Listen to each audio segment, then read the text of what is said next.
पुण्यातील नदीपात्राजवळील अनेक गाड्या पाण्यात गेल्याचं दिसून आलंय।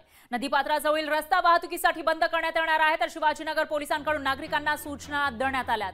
पुण्यामध्ये नदीपात्राजवळ बऱ्याच वेळेला पाणी येऊन साचल्याचं दिसून आलेलं होतं, तर काही वेळेला या ठिकाणी रात्रीच्या सुमारास पाण्यामध्ये वाढ होताना दिसते आणि यामुळे इथं पार्क केलेल्या ज्या गाड्या आहेत त्या पाण्यात जाताना दिसतायत। या पार्श्वभूमीवर नदीपात्राजवळील रस्ता वाहतुकीसाठी बंद केला जाणार आहे आणि त्याचबरोबर इथं गाड्या पार्क करू नये अशा सूचनाही दिल्या जाणार असल्याची माहिती समोर येते। शिवाजीनगर पोलिसांनी नागरिकांना सूचना केल्याचं कळतंय।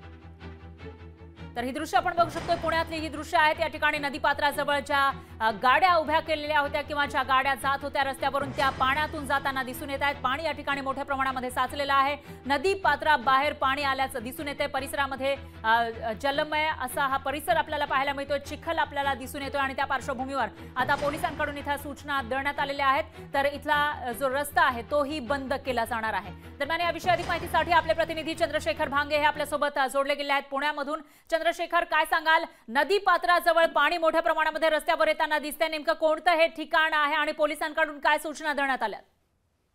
फरा खरं तर पुण्याजवळील जे नदीपात्र आहे ते पुणे मनपा शिवाजी जो पूल आहे त्या ठिकाणचा हा सगळा हा रस्त्यावर पाणी आलेला परिसर आहे आणि 11,704 क्युसेसनं पाणी खडकवासला धरणात सोडल्यामुळे हा सगळा जो पाणी आहे तो रस्त्यावरती आलेला आणि या ठिकाणी काही ज्या गाड्या आहेत त्या गाड्या सुद्धा आपल्याला त्या ठिकाणी पाण्यामध्ये जाताना दिसत आहेत। खरं तर पुणे शहराच्या धरण क्षेत्रामध्ये मोठ्या प्रमाणात पाऊस काही वेळापूर्वी झाला आणि त्यानंतर खडकवासला धरणातून इतक्या मोठ्या प्रमाणात पाणी जे आहे ते सोडल्यामुळे हा सगळा प्रकार जो आहे तो या ठिकाणी पाण्याचा झालेला आहे। खरं तर पुणे शहरात सध्या पाऊस थांबलेला आहे, परंतु धरण क्षेत्रामध्ये मोठ्या प्रमाणात पाऊस सुरू आहे, त्यामुळं धरण क्षेत्रातून जे आहे ते खडकवासला धरण, वरसगाव धरण या ठिकाणून पाणी सोडण्यात येत आहे नदीपात्रात। निश्चितच चंद्रशेखर, धन्यवाद तुम्ही दिलेल्या या सविस्तर माहितीसाठी। या विषयाची अपडेट आपण घेत राहूयात।